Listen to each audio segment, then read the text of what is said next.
श्री स्वामी समर्थ. पूर्वजांचा आशीर्वाद प्राप्त करण्यासाठी अत्यंत खास दिवस म्हणजे अमावस्येची तिथी. बुधवारी ज्येष्ठ महिन्याची अमावस्या आलेली आहे. या दिवशी पितृदोष निवारण्यासाठी कावळ्याला आपल्याला एक वस्तू खायला द्यायची आहे, ज्यामुळे कितीही प्रखर पितृदोष असेल तर तो नष्ट होईल आणि आपल्या घराची प्रगती होईल. त्यासोबतच आपल्याला पितरांचे आशीर्वाद सुद्धा प्राप्त होतील. अमावस्येची तिथी जी आहे तर ती पितरांना समर्पित असते. या दिवशी स्नान, दान, तर्पण तर या गोष्टींना विशेष असे महत्त्व आहे. काही उपाय जर आपण या दिवशी पितृदोषासाठी केले तर आपले पितर जे आहेत तर ते प्रसन्न होतात आणि आपल्याला आशीर्वाद देतात, ज्यामुळे पितृदोषाचा होणारा त्रास जो आहे तर तो होत नाही. काय करायचं आहे तर या दिवशी आपल्याला सकाळी लवकर उठायचं आहे, स्नान करायचं आहे. आंघोळीच्या पाण्यामध्ये थोडंसं गंगाजल आणि काळे तीळ टाकायचे आहेत. या दिवशी आपण पवित्र नदीमध्ये जर स्नान केले तर त्याचे पुण्य आपल्याला प्राप्त होत असते, परंतु पवित्र नदीमध्ये स्नान करणे शक्य नसते. म्हणूनच आंघोळीच्या पाण्यामध्ये थोडेसे गंगाजल आपल्याला टाकायचे आहे. यानंतर आपलं स्नान आटोपल्यानंतर सर्वप्रथम आपल्याला आपल्या उंबरट्यावरती पाणी शिंपडायचं आहे. आपला जो उंबरटा आहे तर त्या ठिकाणी आपले पितर जे आहेत तर ते वास्तव्य करतात, त्यांचे ते स्थान असते. म्हणून उंबरट्यावरती आपण जेव्हा पाणी शिंपडतो तेव्हा ते पाणी आपले पितर ग्रहण करतात आणि ते तृप्त होतात. म्हणून उंबरट्यावरती आपल्याला पाणी शिंपडायचं आहे. यानंतर आपल्याला काय करायचं आहे तर आपली देवपूजा, तुळशी पूजा जी आहे तर ती आटोपून घ्यायची आहे आणि आपल्याला कावळ्यासाठी एक वस्तू जी आहे तर ती ठेवायची आहे.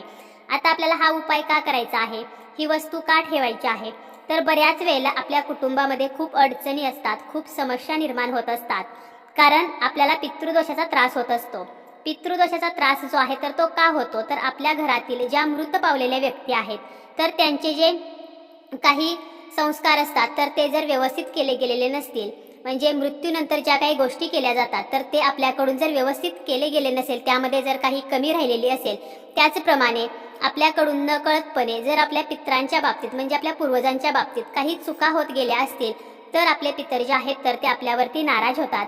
आणि हेच पितर जेव्हा आपल्यावरती प्रसन्न असतात तेव्हा आपल्याला ते सांसारिक सुखाचा आशीर्वाद देत असतात. परंतु पितर जर नाराज असतील तर मात्र आपल्या घराची प्रगती होत नाही. आपण खूप कष्ट करत असतो परंतु त्याला फळ मिळत नाही. मुलांची लग्ने जमत नाहीत, वंशवृद्धी होण्यासाठी अडचणी असतात, घरामध्ये सततचे आजारपण, कलह, अशांतता तर या गोष्टी होत असतात. आपण कितीही पूजापाठ केले, कितीही देवधर्म केले तरी त्याचा काहीही उपयोग होत नाही. पितृदोषाचा जर त्रास असेल तर आपल्या कुटुंबाची कधीही प्रगती आणि भरभराट होत नाही, तर आपल्या कुटुंबामध्ये नेहमी अडचणी आणि समस्या ज्या आहेत तर त्या येत असतात. आता म्हणूनच हा पितृदोष जो आहे तर तो नष्ट व्हावा म्हणून आपल्याला हा उपाय करायचा आहे. आणि ही वस्तू आपल्याला कावळ्यासाठीच का ठेवायची आहे तर जेव्हा एखादी व्यक्ती मृत पावते तेव्हा सर्वप्रथम ती कावळ्याच्या रूपामध्ये येते आणि कावळ्यामध्ये आपले जे पितर आहेत तर ते असतात. म्हणजे बघा, आपण पितृपक्षामध्ये सुद्धा कावळ्यासाठी काही वस्तू, कावळ्यासाठी घास जो आहे तर तो ठेवत असतो. का तर आपण आपल्या पितरांसाठी तो घास ठेवत असतो, म्हणजे त्या कावळ्याच्या रूपामध्येच आपले जे मृत पावलेले पूर्वज आहेत तर ते असतात. म्हणून आपल्याला ही वस्तू कावळ्याला ठेवायची आहे.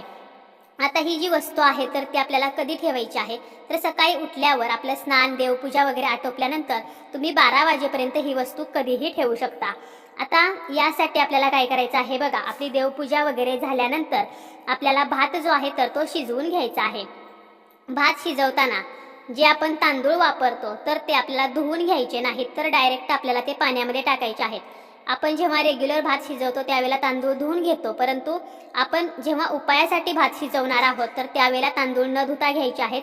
त्याचप्रमाणे त्या भातामध्ये मीठ जे आहे तर ते आपल्याला घालायचं नाही.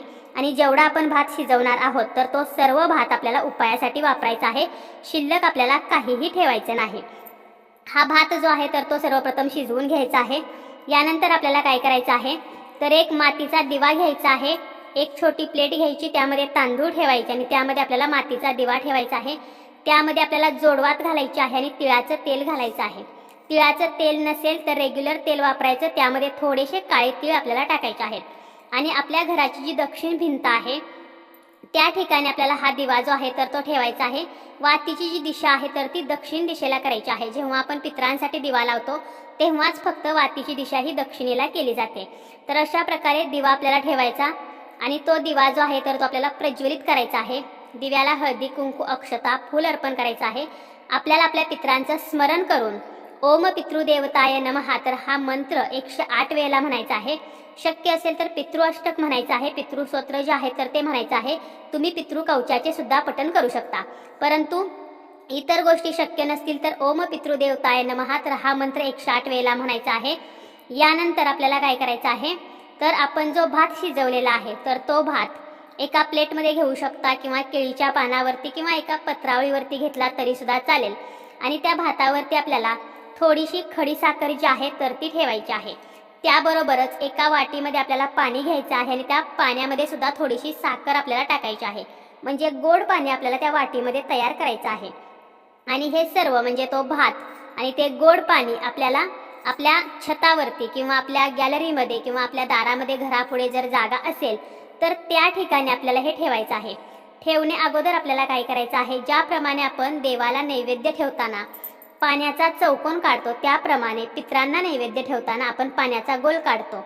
म्हणजे थोडक्यात काय, आपण कावळ्याला जो नैवेद्य ठेवत आहोत तर तो आपल्या पितरांसाठी ठेवणार आहोत.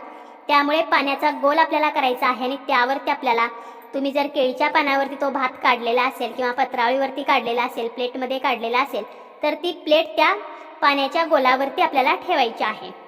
आणि यानंतर आपल्याला त्या ठिकाणी त्या भाताला सुद्धा हळदी कुंकू व्हायचं आहे.